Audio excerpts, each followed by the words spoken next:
Paris, December 15, 1887. In a mansion worth more than most nations' treasuries, the richest young woman in the world barricaded herself in her own bridal chamber and calmly informed her husband that he would never be permitted to touch her. The snow had begun at dusk, transforming the city into something resembling a fairy tale, each flake catching the gaslight like scattered diamonds. By midnight, when the last of the wedding guests departed in their gilded carriages, the entire metropolis lay suffocated beneath a blanket of pristine silence. But inside the Hôtel Particulier on the Avenue du Bois de Boulogne, silence had become something far more dangerous than weather. It had become a declaration of war. The great house stood ablaze against the winter night, its windows an illuminated grid of wealth, its marble steps swept clean of snow every few minutes by invisible servants. Behind those walls, the celebration still roared in the grand salon below. A string ensemble sawed politely at Strauss waltzes, their melodies mingling with the rise and fall of fashionable voices. Silk skirts brushed against marble floors, diamonds conversed silently with candlelight. The elite of Parisian society, ancient aristocrats, nouveau riche bankers, and carefully selected Americans raised crystal glasses to toast what had been described in the society papers as an alliance of genius. It was, in fact, a transaction. American industrial fortune, hard and metallic and new, wedded to French noble blood, venerable and threadbare, and desperately in need of rescue. The marriage of Winneretta Singer to Prince Louis de Montbéliard had been negotiated with the precision of a corporate merger. Her dowry, a figure so astronomical it ceased to be money and became a force of nature, would restore his crumbling toe, settle generations of accumulated debt, and provide him with an income befitting his ancient lineage.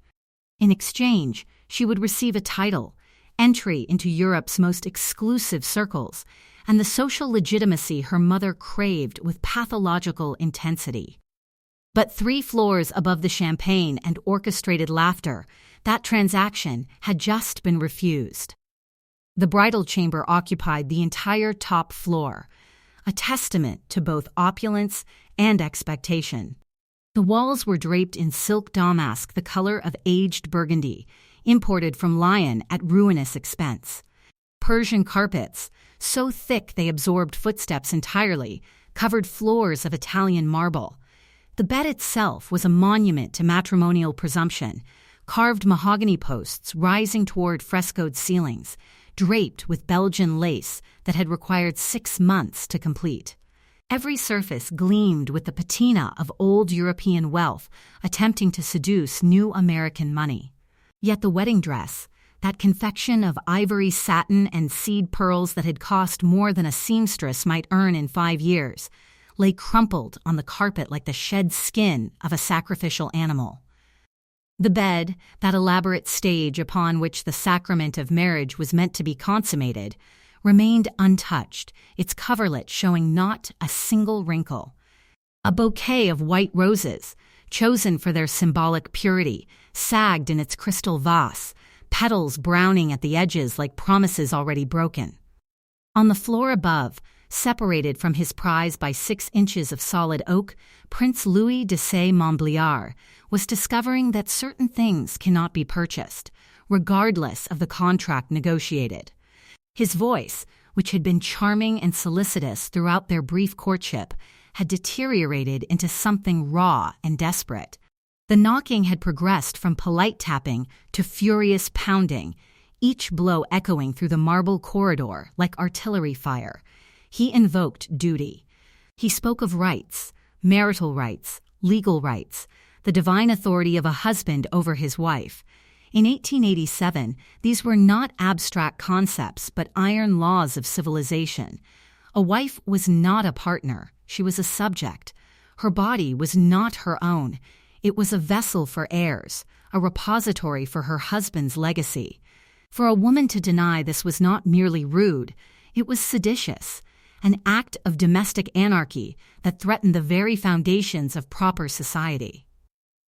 Behind the locked door, Winneretta Singer sat at a small writing desk near the window, her back straight, her hands folded with the composure of someone who had calculated the cost of her defiance and found she could afford it. She had removed the diamond tiara her mother had insisted upon, a gaudy thing, really, more appropriate for a coronation than a wedding, and placed it carefully on the marble dresser. Her dark hair, which had been arranged in elaborate coils for the ceremony, now fell loose around her shoulders. In the flickering gaslight, she appeared neither hysterical nor frightened. She was 22 years old, educated in 3 languages, trained in piano and composition, and possessed of something that made her infinitely more dangerous than her new husband had anticipated: a fortune large enough to wage war in courtrooms rather than bedrooms. When she finally spoke, her voice cut through the oak with the precision of surgical steel, carrying none of the hysteria the prince had perhaps hoped to provoke. It was calm, measured, and absolutely final. "I will not submit to this arrangement. Not for propriety, not for a title, not for anyone." The pounding ceased. In the sudden silence, the only sounds were the whisper of snow against window panes and the distant ticking of a clock somewhere below, marking time that would never be recovered. Through the house's hidden acoustics, those who understood the architecture of scandal could sense that something upstairs had gone inexplicably, deliciously wrong. A servant hesitated on the landing. A dowager tilted her head. Whispers began in the scullery and would reach the drawing rooms of Paris within days. The irony of the moment was sharp enough to draw blood. Winneretta's inheritance, the mountain of gold that allowed her to turn that key, had been built on the intimate machinery of domestic life. Singer sewing machines hummed in millions of households from Ohio to Odessa, binding women to hearth and home with unprecedented efficiency. Her father's genius had been recognizing that if you could mechanize domesticity, you could profit from it endlessly. Every dress sewn, every curtain hemmed, every piece of household linen repaired represented fractions of cents flowing into the Singer coffers, an empire constructed on the presumption that women belonged in homes, tending to the endless labor of maintaining households and families. Yet the woman who owned this colossal empire of domesticity was, at this very moment, using that fortune to dismantle the very institution it was meant to reinforce. The wealth generated by binding millions of women to traditional roles was now financing one woman's absolute refusal to accept those roles for herself. The machines that had made marriage economically efficient for countless households had made marriage entirely optional for the heiress who owned them. As the hours stretched toward dawn, Winneretta remained motionless at her desk, listening to the storm batter the tall windows. She understood perfectly what awaited her when the sun rose: her mother's rage, society's mockery, invasive questions from doctors and lawyers who would probe her sanity and morality. She knew she would be branded a pariah, a failure, a creature unnatural in her very essence. The legal battles would be vicious, the social ostracism complete. But as she sat there, watching gaslight from the street cast distorted shadows across the velvet walls, she felt something that made her pulse race, a sensation so foreign, so intoxicating, that it transformed fear into exhilaration.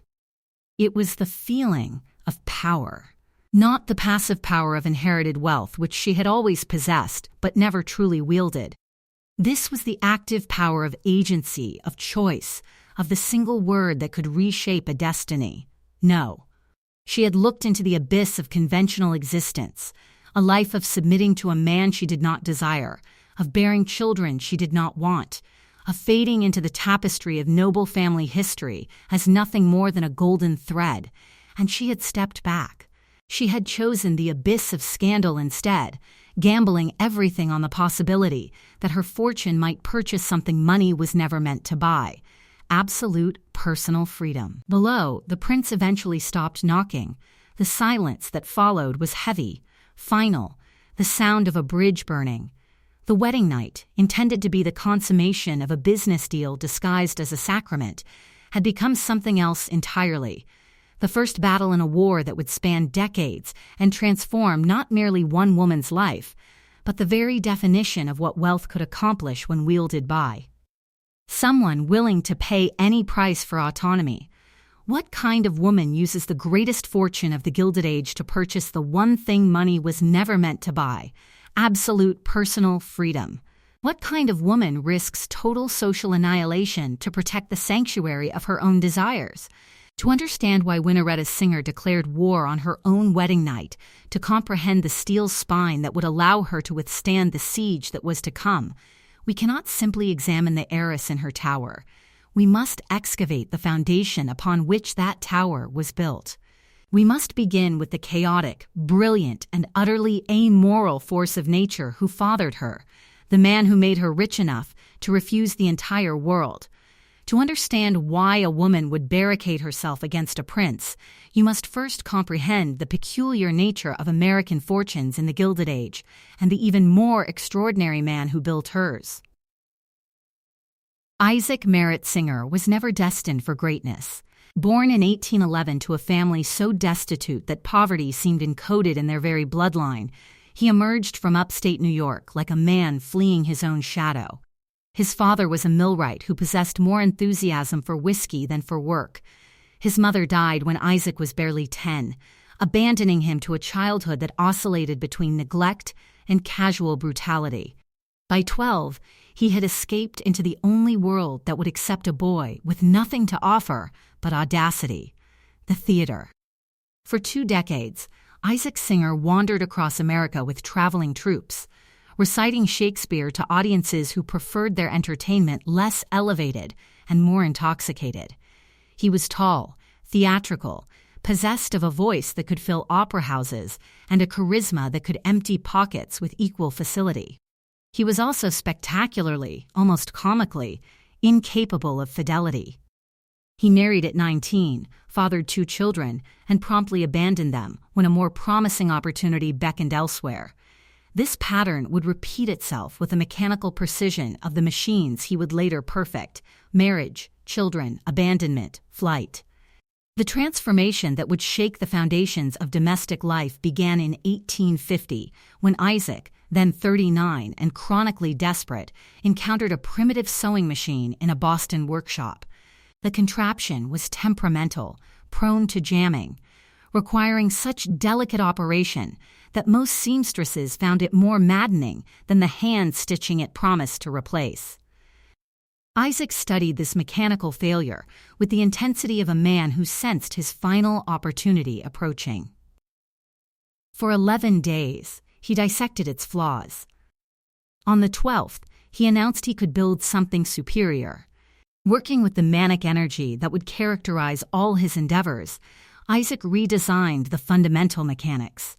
His innovation was deceptively elegant: a straight needle moving vertically rather than the curved needles other inventors had employed, combined with a horizontal shuttle and a presser foot to hold the fabric steady. These seemingly minor adjustments transformed an expensive curiosity into a practical revolution. The Singer's sewing machine could stitch continuously without jamming, producing seams of unprecedented uniformity and strength. But Isaac's true genius was not mechanical, it was psychological.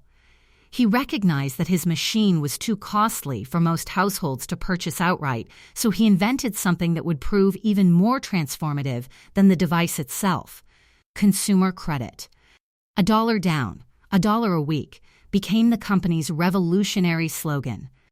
For the first time in history, working-class families could acquire complex machinery through installment payments, transforming desire into debt and debt into profit. The Singer machine migrated from factories into parlors, from industrial spaces into the intimate geography of domestic life. The effect was profound and paradoxical. Before Singer, a seamstress might labor 14 hours to complete a single shirt by hand. With his machine, that same garment required less than 1 hour. The device appeared to liberate women from the tyranny of endless hand stitching, freeing them for higher pursuits. The company's advertisements featured images of elegant ladies, no longer bent over needlework, able to devote themselves to music, literature, and refined conversation. But the reality was more insidious. The machine did not reduce women's labor, it simply made that labor more efficient, which meant society could demand exponentially more production in the same time period. Liberation became a more sophisticated form of bondage. By 1860, Singer's sewing machines hummed in households from Boston to San Francisco, their rhythmic clatter becoming the soundtrack of American domesticity. The company's profits soared beyond comprehension, $15 million annually at its peak, a sum so vast it transcended mere wealth and became a force of nature. Every monthly installment payment, every replacement part, every drop of machine oil flowed back to Isaac Singer's coffers like tributaries feeding a golden river. He had mechanized domesticity and monetized the very concept of home. Yet the man who built this empire of domestic efficiency remained spectacularly, almost satirically, incapable of maintaining his own domestic arrangements. While other industrial titans sought respectability through philanthropy and social climbing, Isaac Singer constructed what can only be described as a harem. He fathered at least 24 children by 5 different women, maintaining simultaneous households across New York with the organizational skills of a military commander. He would visit one family in the morning, playing the devoted father and husband, then travel across the city to perform the same role for an entirely different set of wives and children in the afternoon. This domestic juggling act required theatrical skills that served him well, but it also demanded a moral flexibility that eventually proved unsustainable. Each household believed itself to be the legitimate one, the central one, the only one that truly mattered. Isaac encouraged these delusions with the same enthusiasm he brought to marketing sewing machines, spinning elaborate fictions about business trips and family obligations that kept his various families from discovering each other's existence. The inevitable explosion occurred in 1860, when 2 of his mistresses, both installed in separate residences within blocks of each other on Fifth Avenue, encountered each other at a social gathering. The confrontation was operatic in its intensity, involving accusations, tears, a parasol wielded as a weapon, and Isaac himself fleeing down the street while both women pursued him in their carriages. The New York press, which had always regarded Singer with a mixture of admiration and suspicion, descended upon the scandal with carnivorous delight. Within days, the full architecture of his deception had been exposed: the bigamous marriages, the multiple mistresses, the small army of unacknowledged children scattered across the American landscape like human evidence of his appetites. Isaac, displaying the strategic instincts that had served him well in business, recognized that his reputation in America was beyond salvage. He gathered his current favorite, Isabella Eugenie Boyer, a stunning French beauty whose elegance provided perfect contrast to his own theatrical coarseness, along with their children, including 5-year-old Winnaretta, and departed for Europe. There, in the Old World, American scandals carried less weight and sufficient wealth could purchase not merely comfort, but amnesia. They established themselves first in London, then eventually in Paris, where Isaac spent his final years living with the opulence of a man determined to enjoy every penny before death could audit his accounts. He filled their residences with art, music, and tutors, ensuring his children received the aristocratic education he had never possessed. Winnaretta grew up in this strange, gilded exile, moving between grand hotels and rented palaces, learning French, German, and Italian before she could properly spell in English. When Isaac Singer died in 1875, at the age of 63, he left behind an estate valued at approximately $13 million, roughly $300 million in contemporary currency.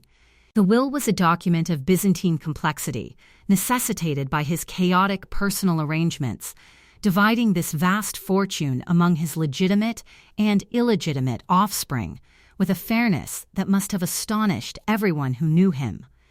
Winnaretta, his 20th child, emerged from the legal proceedings with an inheritance of approximately $10 million. She was 10 years old and independently wealthy beyond the dreams of avarice.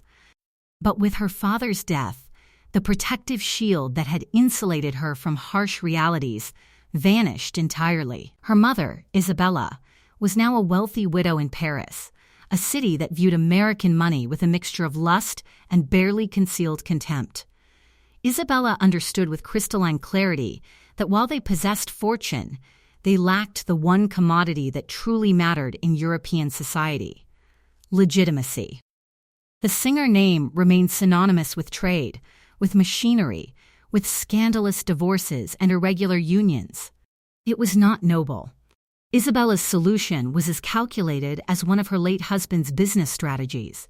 She would transform her children from the embarrassing offspring of an industrial bigamist into European aristocracy. The logic was coldly transactional. The continent was filled with ancient families, possessing impressive titles and catastrophically empty bank accounts. The singers had overflowing bank accounts and no titles whatsoever.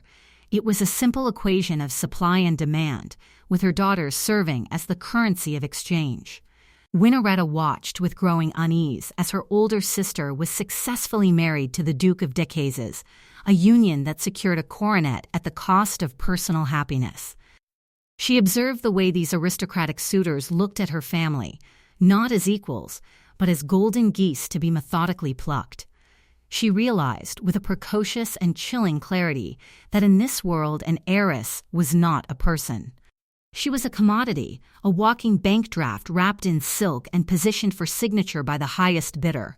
Her value lay not in her considerable intelligence, her musical talent, or her artistic sensibilities, but in the quarterly dividend checks that arrived with mechanical regularity from the Singer Manufacturing Company.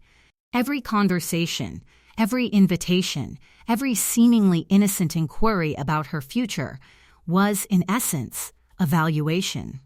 How much was she worth? How desperate was this or that noble house for her dowry? What were her requirements? And how far might they be bent without breaking the fundamental transaction?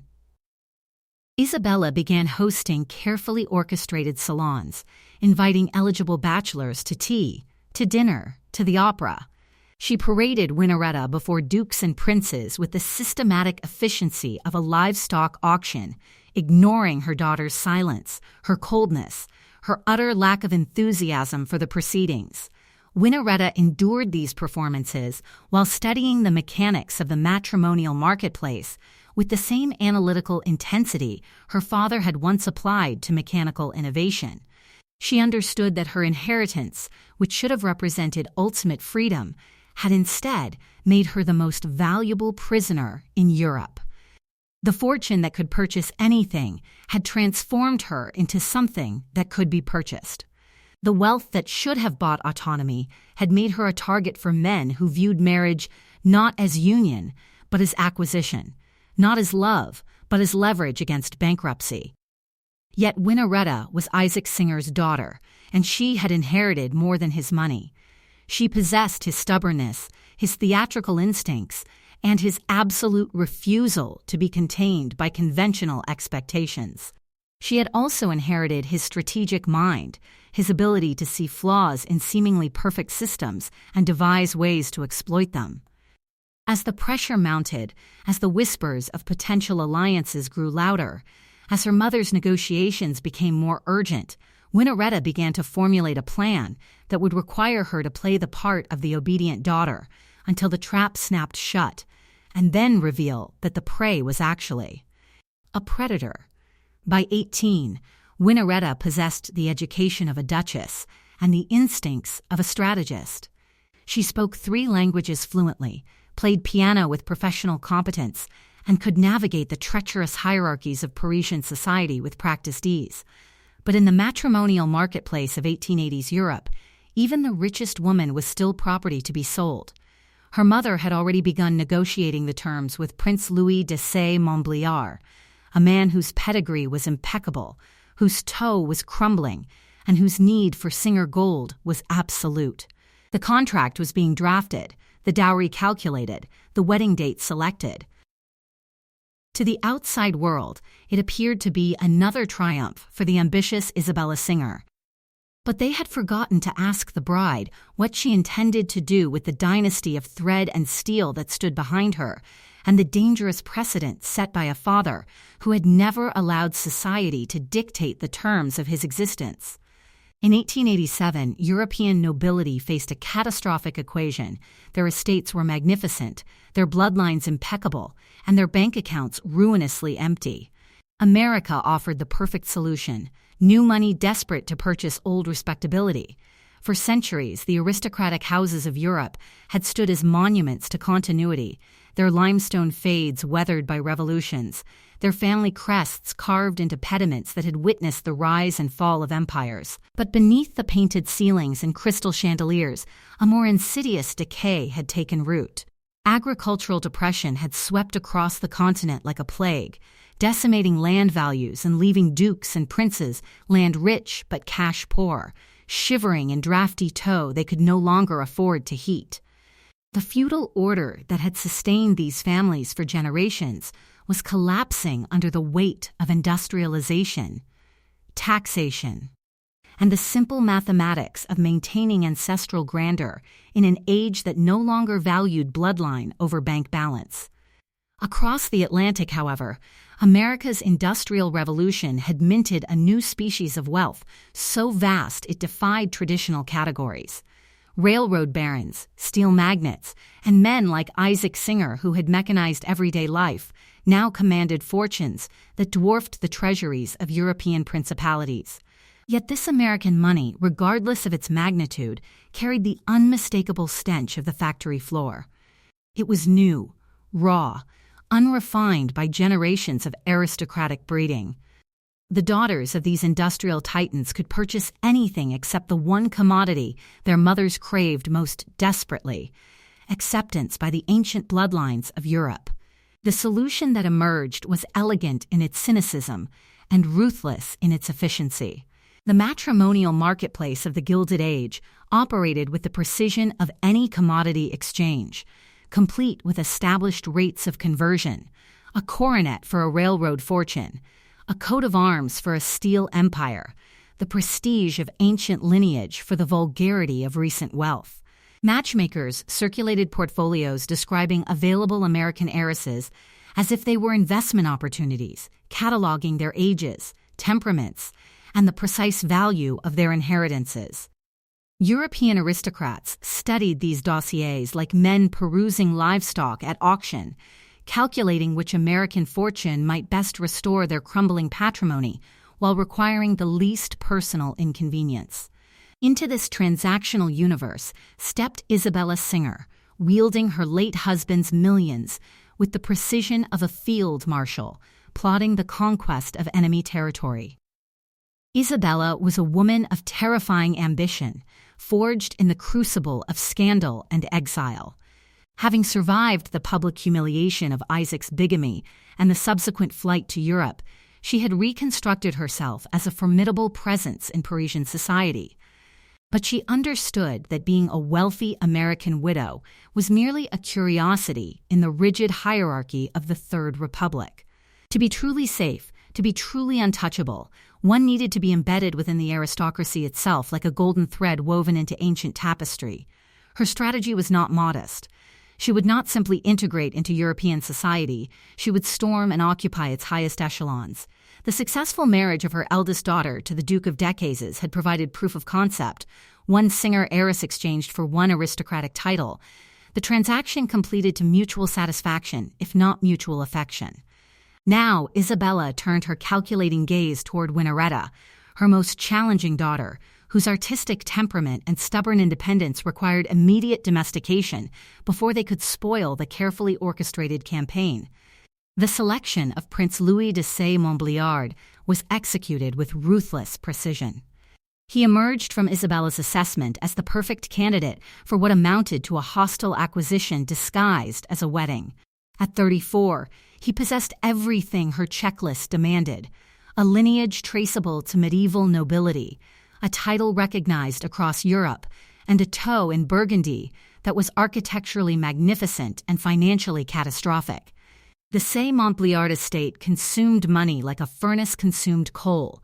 Its roof leaked, its foundations cracked, and generations of deferred maintenance had transformed ancestral grandeur into genteel decay.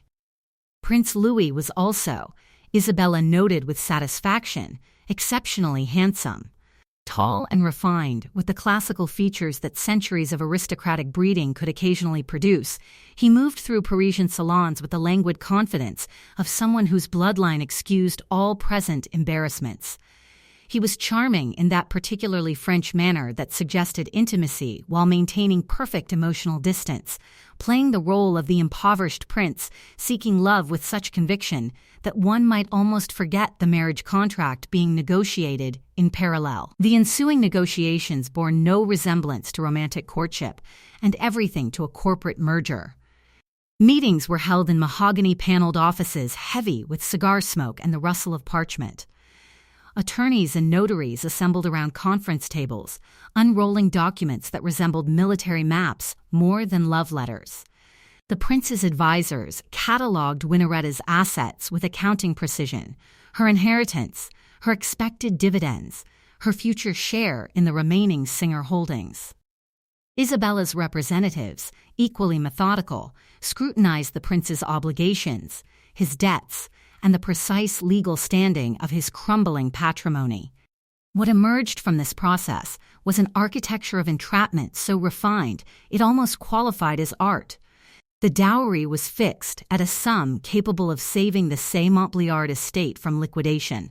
Properties were to be settled jointly, provisions made for hypothetical heirs whose existence already shaped the redistribution of assets decades into the future. On paper, the alliance was flawless, a calculated fusion of aristocratic faade and industrial substance, each party receiving precisely what they claimed to want. Each party, that is, except for the woman at the center of the transaction. Because there was something Isabella refused to acknowledge, something she had chosen to ignore with the willful blindness of someone who cannot afford inconvenient truths. Winneretta Singer had absolutely no interest in men. Not Prince Louis, not any man. This was not a matter of temperament or the supposedly delicate sensibilities of refined young women. It was something far more fundamental, an orientation of desire that rendered the entire premise of her arranged marriage not merely unpleasant, but impossible. In the suffocating propriety of the 1880s, there existed no authorized vocabulary for who Winneretta was. The words to describe her desires were relegated to medical journals and scandalous pamphlets, never spoken in the drawing rooms of respectable society. But Winneretta understood herself with crystalline clarity. She had recognized her nature in adolescence, had observed her complete lack of response to the young men paraded before her, had noted instead the way her attention lingered on certain women, their voices, their movements, the architecture of their intelligence. She had educated herself through careful observation and clandestine reading, learning that others like her existed throughout history, hidden in plain sight, surviving through discretion and strategic marriages of convenience. Marriage to Prince Louis would not be a partnership. It would be a gilded prison.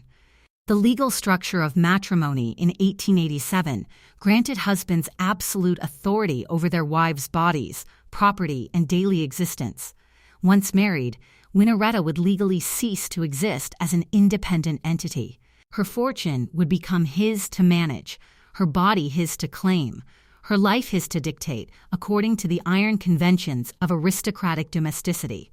Yet Winneretta also understood something her mother did not, that wealth, properly wielded, could bend even the most rigid social conventions. She had studied the precedents, consulted discreetly with lawyers, and learned that French law provided certain protections for those brave enough to invoke them.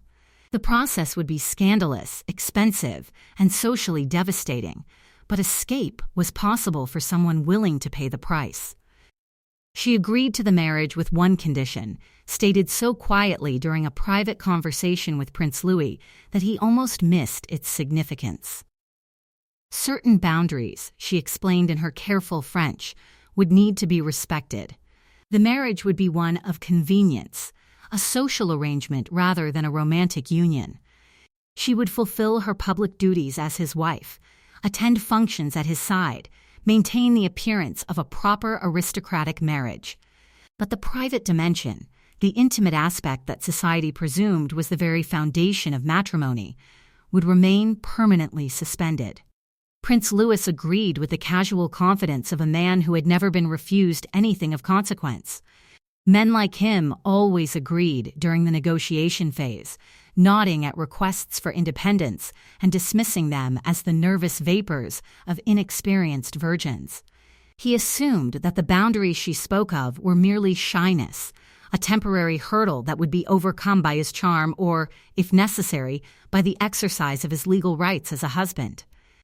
He believed that the fortune he was marrying came with the woman attached, and that his dominion over both would be absolute once the vows were spoken. The wedding itself was a masterpiece of theatrical deception. Held on a December morning when Paris lay suffocated beneath pristine snow, it featured everything Isabella's social ambitions demanded. The ceremony at the Church of St. Philippe de Roule was attended by the cream of aristocratic society, with fountains of champagne and mountains of delicacies that represented more wealth than most families would see in lifetimes. Winnaretta walked down the aisle like a woman approaching her own execution, her face pale and set in stone, the heavy gold band sliding onto her finger like a shackle disguised as jewelry. The guests saw a fairy tale, the beautiful heiress and the dashing nobleman, united before God and society in an alliance that would restore a great house and elevate a new fortune. They did not see the invisible line Winnaretta had drawn in the dust of her own resolve. They did not hear the silent promise she made to herself as the priest blessed their union, a promise that this contract would be fulfilled on her terms or not at all. The wedding was lavish, the contract ironclad, the alliance perfect on paper. But as the winter sun began to set and the guests prepared to depart in their gilded carriages, the atmosphere shifted like weather before a storm. The performance was ending. The reality was about to begin. Prince Louis, flushed with wine and triumph, looked at his new wife with the proprietary gaze of a man surveying his latest acquisition. He believed he had purchased not merely a fortune but dominion over the woman who brought it. He was about to discover that while a title could be bought and a contract could be signed, a human soul remained the one asset that could never be liquidated. The trap had been set, the door prepared to swing shut. But the key was not in his hand at all. For 3 days and nights, Winnaretta Singer remained fortified behind that locked door. The prince raged. Her mother wept. Parisian society held its collective breath. And across Europe, a dangerous question began to circulate. What kind of woman refuses a prince? The siege began at the stroke of midnight on December 15th, transforming the elegant architecture of the Hôtel Particulier into a theater of psychological warfare. The grand staircase, designed to facilitate the graceful flow of aristocratic guests, became a contested no-man's land. The marble corridor leading to the bridal suite evolved into a battlefield where the very foundations of matrimonial authority would be tested against the immovable force of one woman's refusal. Servants, trained to be invisible extensions of their employer's will, now moved through the house with the heightened awareness of spies, their footsteps muffled on Persian carpets, but their ears attuned to every vibration of the conflict unfolding above. Inside the chamber, Winnaretta was waging a battle that was entirely psychological, yet utterly material in its consequences. She understood with crystalline clarity the precariousness of her position. In 1887, a woman who denied her husband his conjugal rights was not merely being difficult, she was violating the fundamental contract that bound civilization together. The law, the church, and society were all arrayed against her like artillery positioned on commanding heights. Yet Winnaretta possessed a weapon her opponents had catastrophically underestimated: the absolute clarity of her own refusal, backed by a fortune large enough to sustain a war of attrition that could span years. She did not scream. She did not bargain, and most crucially, she did not waver. She simply ceased to participate in the charade that others had scripted for her life. At her writing desk by the tall windows, she sat with the composure of a general who had surveyed the battlefield and chosen her terrain. She had spent the months before her wedding not merely selecting trousseau items and learning the genealogies of French nobility, but consulting with lawyers whose discretion was as absolute as their fees were astronomical. She had learned that French matrimonial law, for all its patriarchal assumptions, contained a narrow corridor of possibility. A marriage that was never consummated could, under specific circumstances, be declared null and void, not divorced, but annulled, as if it had never existed at all. Outside the door, Prince Louis de Saint-Montbéliard was discovering that certain things could not be purchased, regardless of the contract negotiated or the dowry promised. His reaction evolved with the predictable stages of masculine authority confronting unprecedented resistance. First came bewildered negotiation, his voice honeyed with false patience as he explained through the oak panels the natural order of matrimony, the sacred duties of wives, the divine authority that marriage granted to husbands. When reason failed to unlock what charm could not open, he attempted pure authority, invoking God, law, and the iron conventions of aristocratic society, as if these abstractions might succeed where his physical presence had been denied. By dawn of the second day, he had descended into threats that revealed the true architecture of his desperation. His aristocratic composure, carefully maintained throughout their brief courtship, began to shred like silk under strain. He paced the corridor outside her door, his footsteps marking out the geography of his impotence, his voice growing hoarse from hours of futile demands. He shouted threats through the keyhole, threats of legal action, of physical force, of the social ruin that would befall any woman who dared refuse her husband's rightful claims. But the silence from the other side was more devastating than any argument. It was a void into which his authority simply vanished, leaving him confronting the terrible possibility that his title, his lineage, and his masculine prerogatives meant nothing to a woman wealthy enough to ignore them all. Downstairs, Isabella Singer was experiencing her own form of psychological disintegration. The social triumph she had orchestrated for decades was collapsing in real time, and she could hear the foundations of her carefully constructed respectability crumbling with each hour that passed. She besieged the door herself, alternating between maternal pleading and aristocratic command, her voice carrying the hysteria of someone watching their life's work dissolve. She spoke of scandal, of the shame that would befall the family, of the whispers that would destroy not merely Winnaretta but her sisters, whose own matrimonial prospects depended on the Singer name remaining untainted by irregularity. She wept, she bargained, she invoked the memory of Isaac Singer, a cruel irony, given that Isaac's own spectacular disregard for marital convention was the very blood running through Winnaretta's veins. Isabella could not comprehend a universe where a daughter would choose social suicide over an unhappy marriage. To her, misery was simply the tax one paid for a title. To refuse payment was not merely rebellion, but a form of madness that threatened the entire edifice of their hard-won respectability. But Winnaretta had calculated something her mother had not, something that revealed the strategic mind she had inherited along with her father's millions. While Isabella saw only social ruin, Winnaretta saw a legal loophole large enough to drive a fortune through.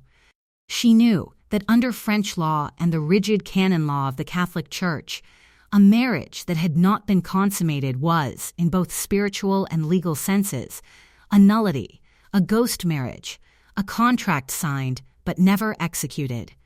By keeping that door locked, by ensuring that the prince never crossed the threshold of her intimacy, she was not merely protecting her body, but curating evidence. Every hour the door remained locked was another hour of legal proof that the union was a fiction, witnessed by servants whose testimony would prove invaluable in the courtroom battles to come. The escalation was swift and brutal. The mansion, usually a fortress of privacy protected by the discretion that wealth could purchase, began to leak secrets like a ship taking on water. The silence of servants, it turned out, could not be bought forever, when the story they possessed was too delicious to contain. A maid whispered to a grocer. A footman spoke to a carriage driver. Within 24 hours, the rumor had reached the cafes of Montmartre. Within 48, it was being dissected in the salons of the Faubourg Saint-Germain with the surgical precision that Parisian society brought to the destruction of reputations. The newspapers, initially cautious about offending a family as wealthy and litigious as the Singers, began to print veiled references to unexpected marital difficulties in a certain high-profile alliance between American industry and French nobility. The deliberate vagueness of these reports only fueled the public imagination, creating a vacuum that society rushed to fill with increasingly lurid speculation. In overheated drawing rooms across Paris, society matrons adjusted their ivory fans and speculated with vicious delight. Was she mad? Was she deformed? Was she one of those frigid American girls who understood nothing of European refinement? The theories ranged from the medical to the grotesque, each more damaging than the last. They painted Winnaretta as a creature of ice, a spoiled heiress who didn't understand the duties that came with a European coronet. They pitied Prince Louis, poor, handsome, noble Louis, trapped with a hysterical shrew who refused to honor the most basic obligations of matrimony. Then, in a moment of wounded arrogance that would prove to be his fatal miscalculation, Prince Louis decided to strike first. Desperate to salvage his reputation and perhaps force Winnaretta's hand through public pressure, he began to talk. He allowed his friends to speak to sympathetic journalists, positioning himself as the victim of an unnatural woman whose American upbringing had left her unsuited for the refined sensibilities of European matrimony. He spoke of hysteria, of strange temperaments, of a wife's refusal to fulfill the basic obligations that marriage entailed. He believed that by shaming her publicly, by threatening her with the label of unnatural, he would break her resolve and force her to unlock that door. He was catastrophically wrong. The strategy backfired with spectacular completeness. By dragging the private conflict into the public sphere, Louis inadvertently transformed Winnaretta from a petulant girl into a figure of dangerous fascination. The public, particularly the women of Paris who lived their own lives in varying degrees of domestic confinement, saw something entirely different in the story than what the prince had intended. They didn't see a monster. They saw a woman who had said no. In an era where women's consent was largely theoretical, where marriage was understood as the legal transfer of a woman's body from father to husband, the image of the heiress barricaded in her room, holding off a prince and his entire lineage with nothing but a locked door, struck a chord that resonated far beyond the drawing rooms of the wealthy. Letters poured into newspaper offices expressing support for the mysterious American princess who had dared to refuse. In cafes and markets, in the servants' quarters of great houses, women who had spent their lives submitting to arrangements they had never chosen began to whisper a dangerous possibility. Perhaps refusal was an option after all. The scandal that should have destroyed Winnaretta was instead transforming her into something unprecedented, a symbol of feminine autonomy in an age that barely recognized such a concept could exist. Inside her chamber, still fortified behind oak and iron, Winnaretta began to understand the nature of the weapon she had inadvertently seized. She realized that scandal was not merely a destructive force, but a form of currency that could be spent strategically. If society intended to whisper about her regardless, and they certainly would, she might as well control the narrative and ensure that her humiliation served a strategic purpose.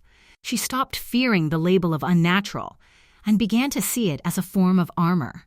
If she was already ruined in the eyes of conventional society, then she was also free from its rules.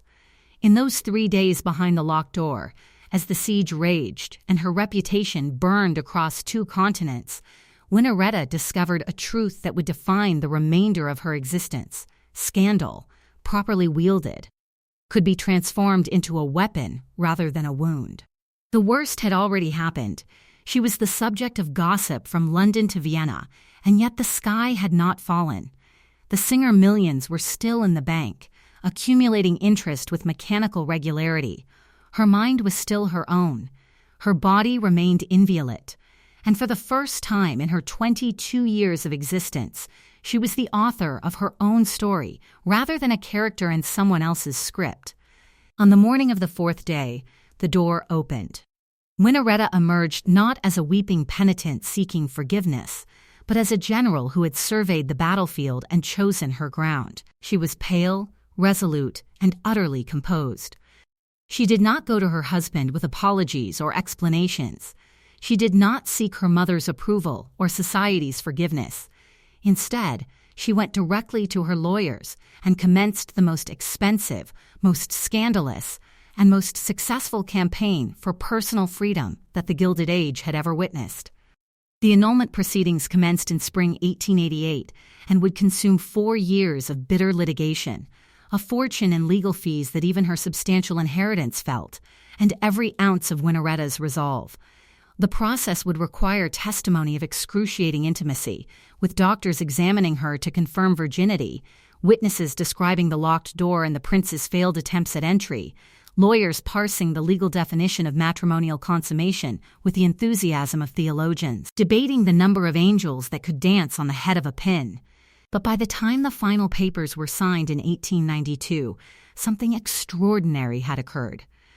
The heiress, who had locked herself away, had discovered that her cage possessed a door, and she was about to walk through it into a life that would scandalize and ultimately transform the cultural landscape of Europe. She had learned that wealth could purchase not merely objects but possibilities, that scandal could be survived and even weaponized, and that a woman willing to endure society's condemnation could construct an existence entirely on her own terms.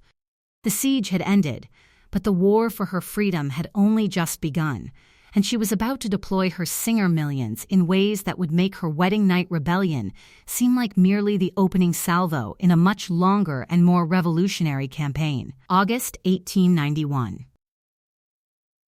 The marriage was annulled. The prince vanished into obscurity, and Winnaretta Singer, now 26 and legally emancipated, committed an act that terrified her mother more than any scandal. She began living exactly as she pleased. The decree from the French courts was more than parchment and official seals. It was a certificate of possibility, a legal document that declared her autonomous in ways that few women of her era could claim. 4 years of brutal litigation had culminated in this single administrative act, transforming scandal into legal fiction. Prince Louis de Montbéliard retreated to his crumbling chateau in Burgundy, sustained by a settlement generous enough to prevent further litigation but insufficient to restore his wounded pride. He had gambled on acquiring a fortune and lost everything except money, a Pyrrhic victory that would taste of ash for the remainder of his obscure existence. For Winnaretta, however, the annulment represented something far more revolutionary than the dissolution of an unwanted marriage. She was no longer a daughter under maternal authority, no longer a wife subject to a husband's dominion. She was simply herself, wealthy, independent, and dangerous in her newfound freedom. The judgment had not simply dissolved a contract, it had detonated the entire structure that contract represented, leaving her free to construct something entirely unprecedented in its place. Her first act of self-definition was architectural and ideological. She refused to return to her mother's suffocating orbit and instead acquired a residence that was itself a manifesto. The townhouse she selected on Avenue Henri Martin was modern in design, with clean lines and expansive windows that flooded the interior with light, a stark contrast to the heavy velvet and suffocating propriety of traditional aristocratic residences. She stripped away the expected French antiques and pastoral paintings, replacing them with avant-garde art that shocked visitors with its bold geometry and refusal to flatter conventional taste. Manet, Monet, and Degas found homes on her walls long before the Louvre deigned to acknowledge their genius. The house became both sanctuary and laboratory, a space where the rules governing the rest of Paris simply ceased to apply once one crossed the threshold. She filled it not with the historical furniture her mother preferred, those suffocating signifiers of old-world legitimacy, but with objects that reflected her own fractured, forward-leaning sensibility.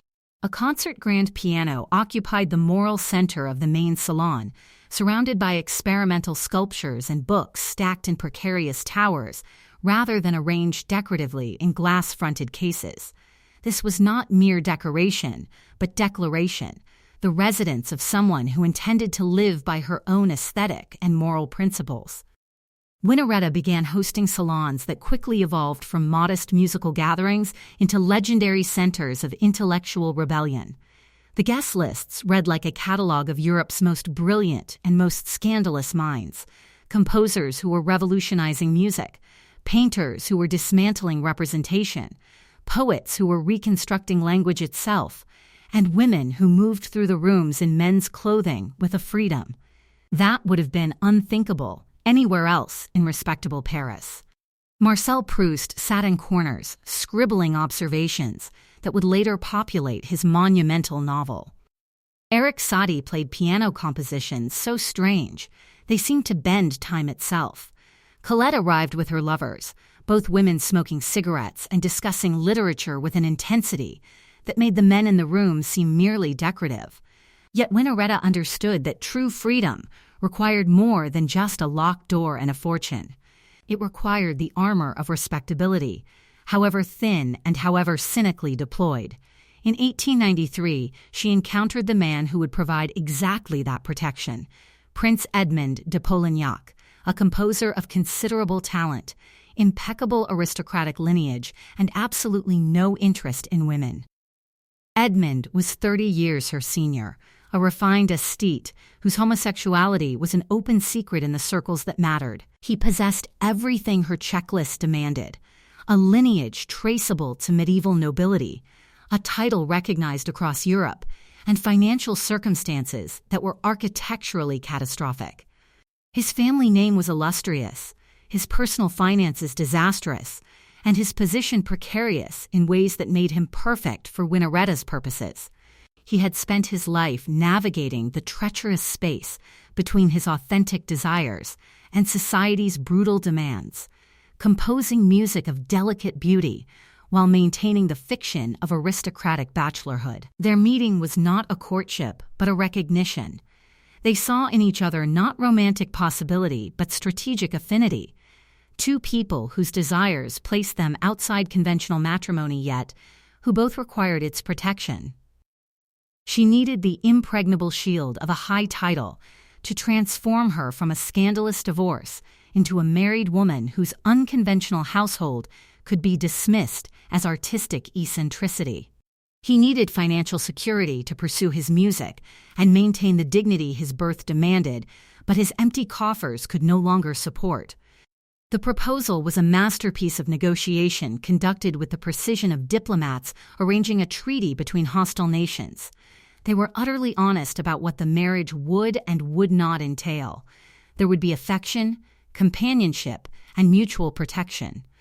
There would be shared music, shared evenings, shared strategies for survival in a world hostile to their authentic selves. There would not, under any circumstances, be consummation.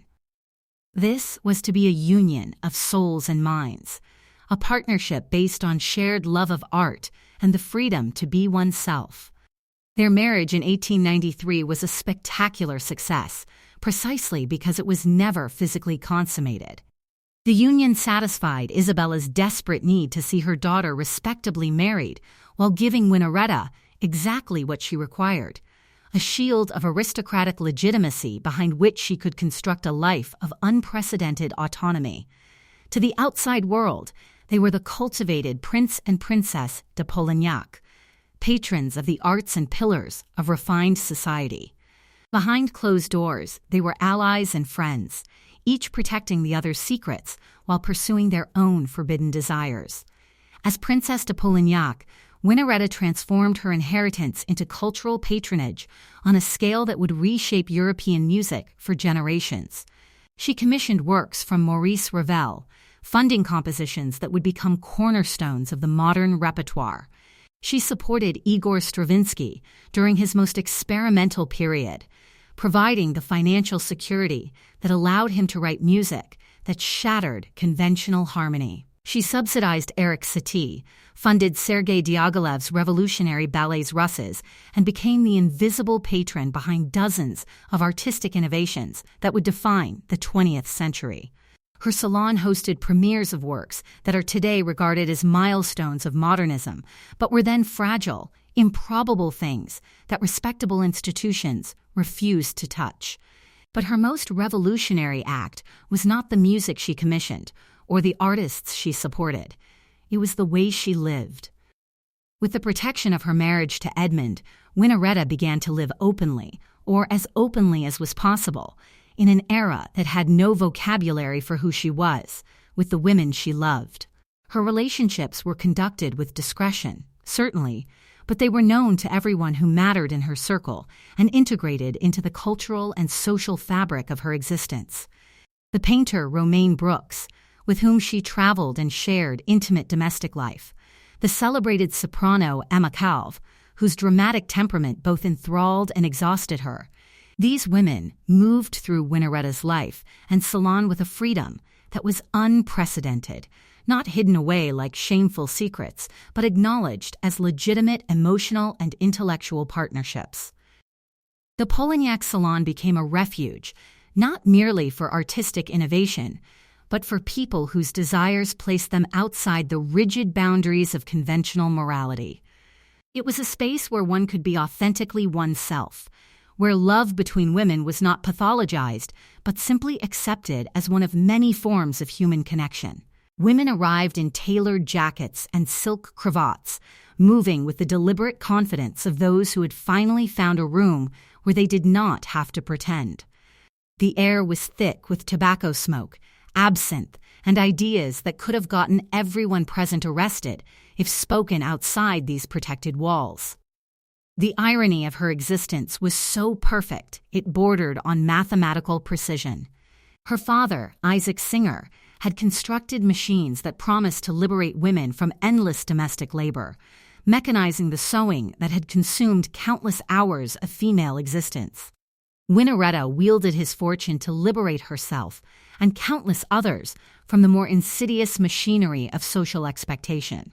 The Singer empire, built on conformity and mass production, on the assumption that every household should function according to identical domestic patterns, had become the engine of artistic rebellion and personal autonomy. The wealth generated by binding millions of women to traditional roles was now financing the most comprehensive assault on those traditions that Europe had ever witnessed. Even after Edmund's death in 1901, leaving Winnaretta a widow at 36, nothing essential about her life changed. She continued to use his title, continued to host her legendary salons, continued to commission music and support artists whose work challenged every convention. If anything, widowhood granted her even greater freedom. As society expected widows to be grave and withdrawn, expectations that provided perfect cover for a life lived entirely according to her own design. She divided her time between Paris and Venice, where she acquired the Palazzo Contarini Polignac, a marble dream floating on the Grand Canal, where she hosted Cole Porter and Arthur Rubinstein, filling Venetian nights with modern jazz and classical concertos. During the Great War, she proved that her organizational skills extended beyond cultural patronage, working with Marie Curie to bring mobile radiology units to the front lines and funding hospitals with the same systematic precision she applied to commissioning symphonies. The hands that had never washed dishes were now organizing convoys and saving lives, demonstrating that the supposedly useless aristocracy could be mobilized for survival when necessity demanded. For 30 years, from the 1890s through the 1920s, the Polignac salon pulsed as the beating heart of European cultural life. It was where Stravinsky premiered revolutionary compositions, where Proust gathered material for his novels, where Diaghilev planned his ballets, where the greatest minds of the age converged to argue and create and push against the boundaries of what art could accomplish. Winnaretta presided over it all with stern, benevolent authority, a woman who had constructed a fortress of culture so strong she believed it could withstand anything. She had used her father's money to build a sanctuary where the rules of gender and society did not apply, creating a bubble of perfect freedom insulated by layers of gold and aristocratic privilege.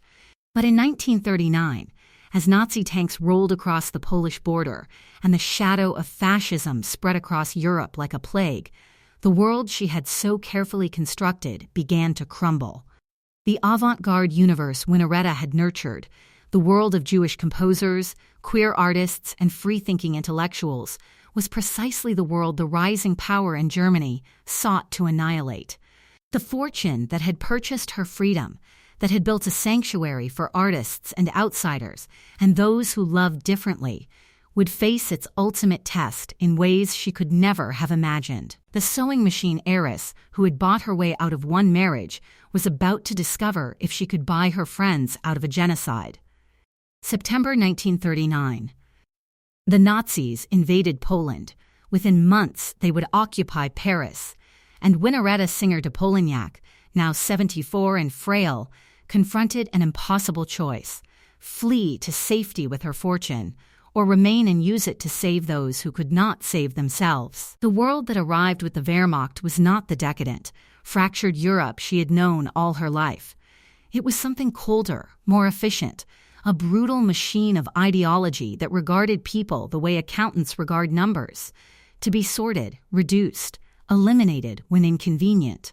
The avant-garde universe Winnaretta had spent 4 decades nurturing, that fragile ecosystem of Jewish composers, queer artists, and free-thinking intellectuals, was precisely the world the rising power in Germany sought to annihilate. Every person she had supported, every artist she had commissioned, every unconventional soul who had found sanctuary in her salon, was now marked for destruction by a regime that viewed their very existence as pollution requiring eradication.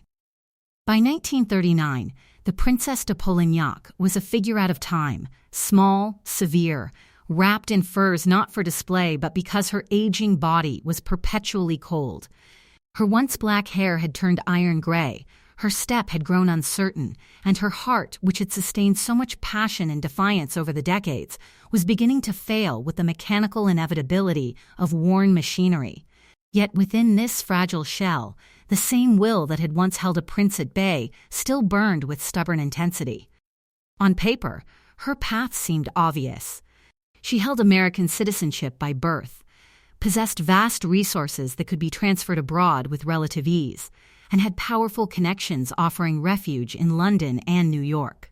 Friends sent urgent telegrams pleading with her to board one of the last ships departing for America, where she could spend her remaining years in safety and comfort, surrounded by the art she had collected. To stay was madness. To stay was, by any rational calculation, suicide. She refused with the same crystalline clarity that had once locked a door against matrimonial authority. The decision was not born of naivety. If anything, Winnaretta saw the nature of the approaching catastrophe more clearly than many younger, more optimistic souls who insisted the crisis would somehow resolve itself. She understood that her fortune, which had once been her prison in the matrimonial marketplace, could now become an instrument of liberation for others. Every quarterly dividend that arrived from the remnants of her father's empire, every bond that matured, every investment that yielded returns represented not merely wealth, but possibility. The possibility of exit visas, forged documents, bribes for officials whose loyalty to ideology proved negotiable when confronted with sufficient Singer gold. When the occupation came in June 1940, transforming Paris from the capital of light into something darker and more menacing, Winnaretta's residence on Avenue Henri Martin underwent a metamorphosis as profound as the city itself. Nazi banners unfurled over familiar boulevards like bloody bandages, and the rhythmic sound of jackboots on cobblestones replaced the sophisticated murmur of cafe society. The townhouse that had once hosted legendary salons, where Stravinsky had premiered revolutionary compositions and Proust had scribbled observations, now became something far more literal, a sanctuary in the ancient sense, a place where the hunted could disappear from official view. The same architectural features that had made it ideal for cultural gatherings now served clandestine purposes. Multiple staircases provided discreet access routes. Servants' quarters offered hiding places. Hidden doors that had once added theatrical flair to her entertainments now concealed refugees, whose names were appearing on lists compiled in shadowed offices by men with rubber stamps and perfect memories. Attics were cleared, loyal servants carefully selected for their discretion, and rooms that had once displayed avant-garde art now held forged baptism certificates and exit visas purchased at prices measured not in francs but in risk. Winnaretta mobilized her resources with the same strategic precision she had once applied to commissioning symphonies, but now the compositions she funded were escape routes rather than musical scores. She bankrolled entire operations, false identity factories, clandestine shelters along routes to the southern border, networks of safe houses where those fleeing occupied territory could disappear for a night or a week until the next opportunity to move presented itself. Her fortune flowed along new channels, to Swiss banks that received large transfers from accounts whose legal proprietors were suddenly missing, to travel agencies whose fascist sympathies could be overcome with discreet envelopes thick with banknotes, to border officials who discovered that certain passports became magically valid when accompanied by sufficient persuasion. The list of those she saved reads like a catalogue of European cultural achievement. She secured passage for the pianist Clara Haskell, a Jewish refugee whose genius she had long admired. She helped extract Wanda Landowska, the harpsichordist who had revived Baroque music for modern audiences. Countless others, composers whose names would have been lost to history, writers whose books would have been burned, intellectuals whose ideas would have been silenced, found that the singer fortune was the only currency that still held value in a world gone mad. The Nazis were not oblivious to her activities. Files accumulated in police offices, containing reports from informants and intercepted correspondence. Her telephone lines were tapped, her mail opened, and plainclothes officers appeared at cafes she occasionally visited, newspapers held at angles that did not conceal their surveillance. But their problem was as practical as it was ideological. She was rich, American, elderly, and the widow of a name that still commanded respect in certain aristocratic circles. To arrest her outright would stir unwanted attention among neutral governments and create diplomatic complications they preferred to avoid. Instead, they chose the more insidious path of constant surveillance, transforming her final years into a careful dance between rescue and discovery. Her health deteriorated catastrophically under the strain. The emotional toll of watching her beloved world disintegrate, combined with the physical demands of organizing clandestine operations while maintaining the fade of an eccentric elderly princess, wore her down in ways that even her iron will could not overcome. Many of those who had animated her life had vanished, fled to safety, arrested and disappeared, or simply silenced by the brutal arithmetic of occupation. The music had stopped, the laughter was gone. The salon that had once pulsed with argument and wit had fallen quiet, its piano closed, its keys untouched. Yet even as her body failed her, her sense of obligation hardened into something approaching religious conviction. She understood something profound in those final years. The fortune that had once imprisoned her in the architecture of matrimonial bargaining could now liberate others from a far more literal form of imprisonment. Money, she discovered, could slow the machinery of death. A well-placed bribe could make a name vanish from a transport list, cause a crucial stamp to appear on a visa, transform a bureaucratic denied into a life-saving granted. For decades, Winnaretta had commissioned beauty, symphonies, paintings, ballets that would outlast their creators and enrich human culture for generations. Now, in the darkest chapter of the 20th century, she was commissioning something infinitely more precious and infinitely more fragile, survival itself. Where she had once evaluated musical scores and artistic manuscripts, she now evaluated risk and opportunity, calculating what could be done and what could not, with the same cold precision her father had once applied to mechanical design. The woman who had once locked herself away to escape a forced marriage was now opening doors for those who had nowhere left to run, transforming her fortress of culture into a fortress of human dignity. She survived the occupation, but barely. By 1943, the cumulative toll of age, of grief, of the constant strain of living under surveillance, while methodically defying those who monitored her, had pushed her failing heart beyond its limits. The doctors who attended her spoke in respectful whispers about the inevitable, their voices carrying the particular gravity reserved for the death of someone whose passing would mark the end of an era. Outside her windows, Paris staggered under occupation, the swastika still hanging obscenely over monuments built by kings and revolutionaries. Inside, the Princess de Polignac occupied a single room, its windows shaded against a world she no longer recognized. On November 26, 1943, in the same Parisian townhouse where she had once hosted the greatest minds of Europe, where women in men's clothing had moved with unprecedented freedom and artists had found sanctuary from a hostile world, Winteretta Singer de Polignac drew her final breath. There was no triumphant orchestral swell, no grand farewell banquet attended by the cultural elite who had once filled her salon. Death came as it often does, without aesthetic, without ceremony, leaving behind a bed, a failing body, and a silence so complete it seemed almost sacrilegious in a life so defined by sound. She left behind a fortune diminished but not destroyed, carefully arranged in trusts and foundations that would continue supporting the arts long after her death. She left behind music that is still performed in concert halls around the world, paintings that hang in museums, and scientific research that saved countless lives. But she also left behind something less tangible and far more troubling, a question that would haunt those who knew her story and those who would study it from the safety of future decades. What does it truly mean to be free?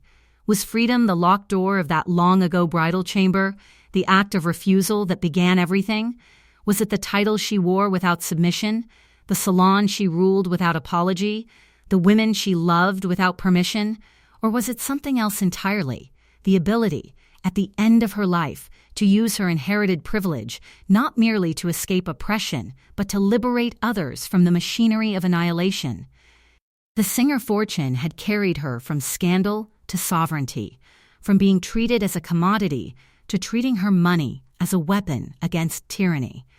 And in her final years, faced with a regime that sought to erase entire categories of human existence, she had turned the last of that fortune outward, toward others, as if acknowledging that personal freedom, hoarded, was merely another form of imprisonment.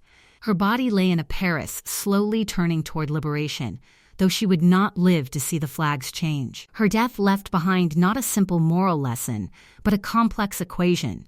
Wealth is prison, wealth is sanctuary, wealth is instrument of resistance. The heiress who had bought her way out of one kind of bondage had spent her final years purchasing freedom for others from a far more terrible form of captivity. And in the quiet that followed her death, the question she embodied lingered in the room she had built and the lives she had altered. If freedom can be bought, does it ever truly belong to us, or are we merely renting it, briefly, from fortune and fate? Winteretta Singer de Polignac departed this world leaving approximately $40 million, roughly $800 million in contemporary currency. But her true inheritance transcended monetary value, a blueprint for living defiantly in a world designed to contain you. The executors of her estate worked for months untangling the complex web of investments, properties, and obligations she had accumulated over 7 decades of strategic wealth management. Trusts were established for medical research, foundations created to support composers and artists, endowments arranged to ensure that the cultural work she had championed would continue long after her death. These were the financial mechanics of legacy, the pedestrian accounting of a life that had been anything but pedestrian. Yet as the lawyers cataloged assets and transferred titles, it became increasingly clear that what Winnaretta had constructed could not be contained within ledger books or bank vaults. In Père Lachaise cemetery, her grave stands today weathered by Parisian rain, dignified but modest among the tombs of the very artists and outcasts she had spent a lifetime protecting. The stone bears only her name, her dates, and the title she wore so strategically, Princess de Polignac. There is no mention of Singer, no reference to sewing machines or industrial fortunes. In death as in life, she controlled her own narrative. But to find the true monuments to her existence, one must look away from weathered stone toward the living, breathing culture of the modern world. The music she commissioned did not die with her. It escaped the gilded cage of her salon and became the soundtrack of the 20th century. When orchestras perform Maurice Ravel's compositions, which she funded during periods when he was dismissed as a radical experimenting with dangerous dissonance, they summon ghosts that Winnaretta paid to keep alive.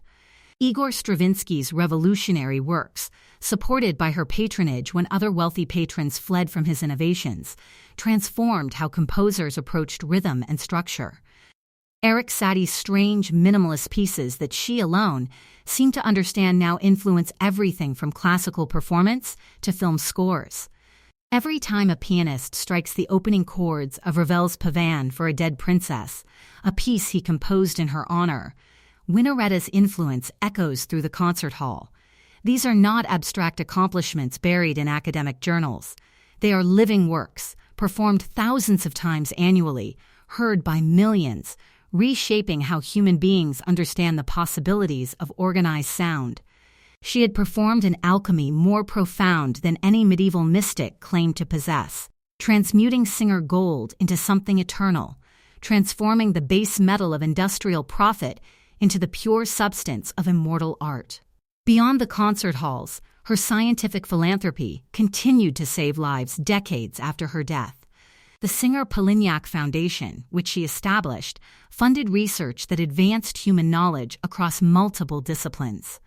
The mobile radiology units she organized with Marie Curie during the Great War became the ancestors of modern medical diagnostics, saving limbs and lives in the mud of the trenches.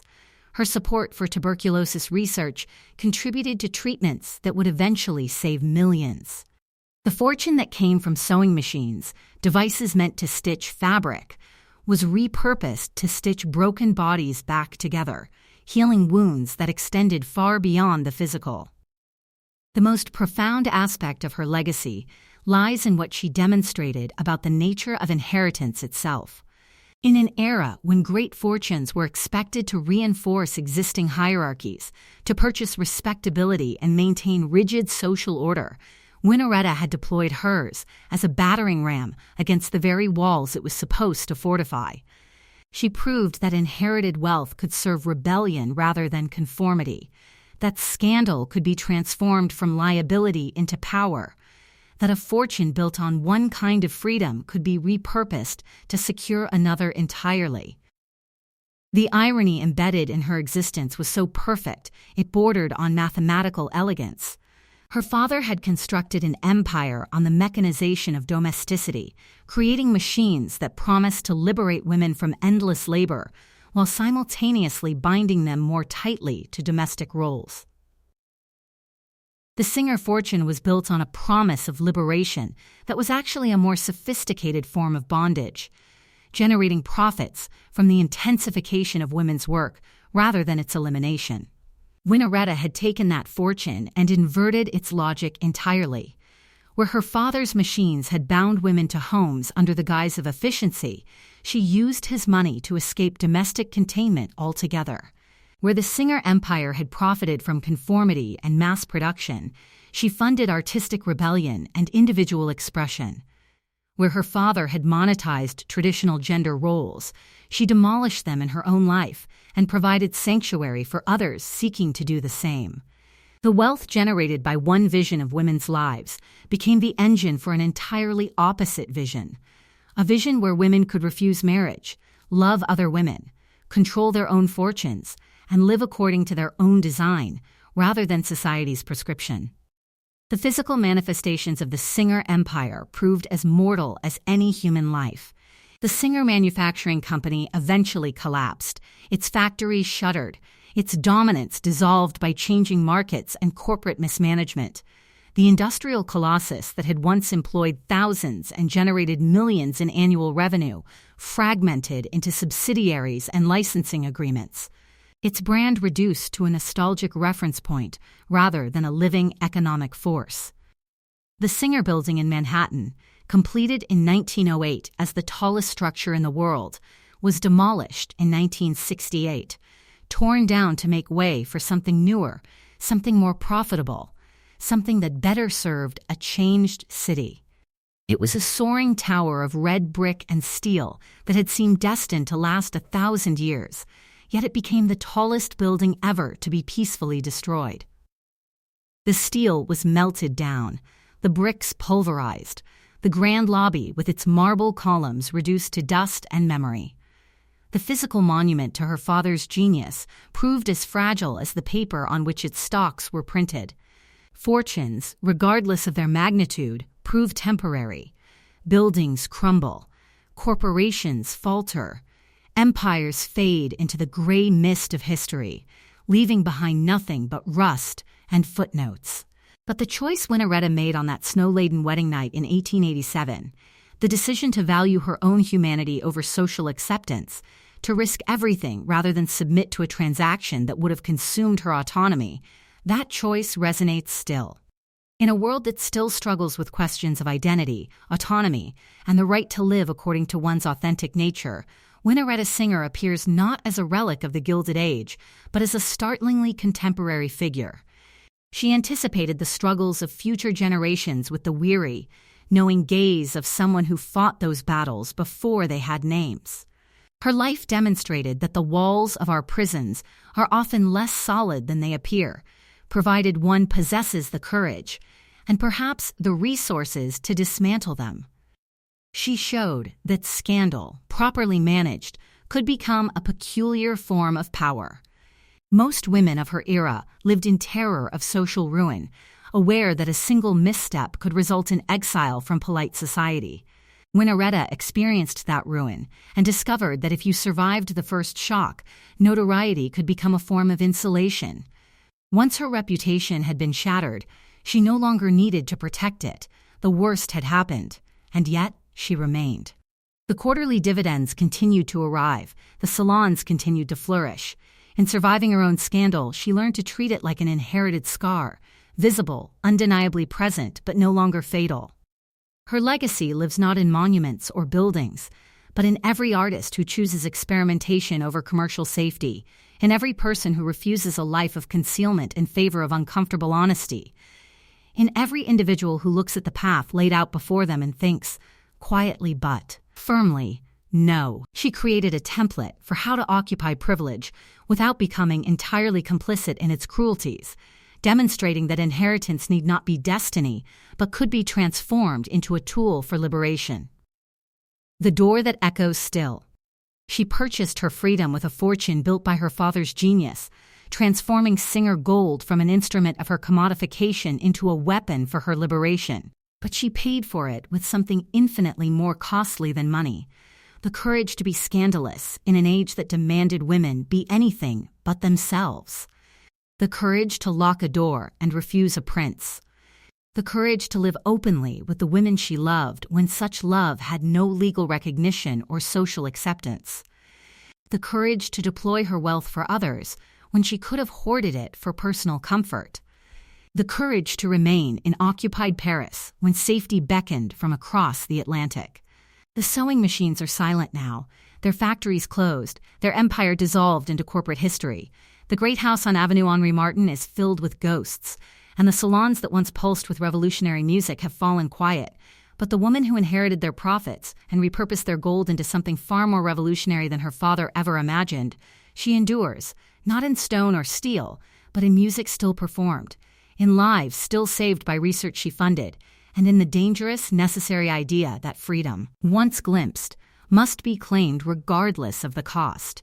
And perhaps, in the end, That courage proved to be the most valuable inheritance of all, not the money itself, which was spent and invested and eventually distributed according to legal documents, but the example of what money could accomplish when wielded by someone who valued autonomy over acceptance, authenticity over respectability, and human dignity over social convention. The singer fortune has long since been dispersed, but the blueprint Winnaretta created for living defiantly, for transforming scandal into power, for using inherited privilege to dismantle the very hierarchies that privilege maintains, that blueprint remains, waiting for each generation to discover it anew and adapt it to their own struggles for freedom in a world that still, despite all progress, seeks to contain those who refuse to be contained.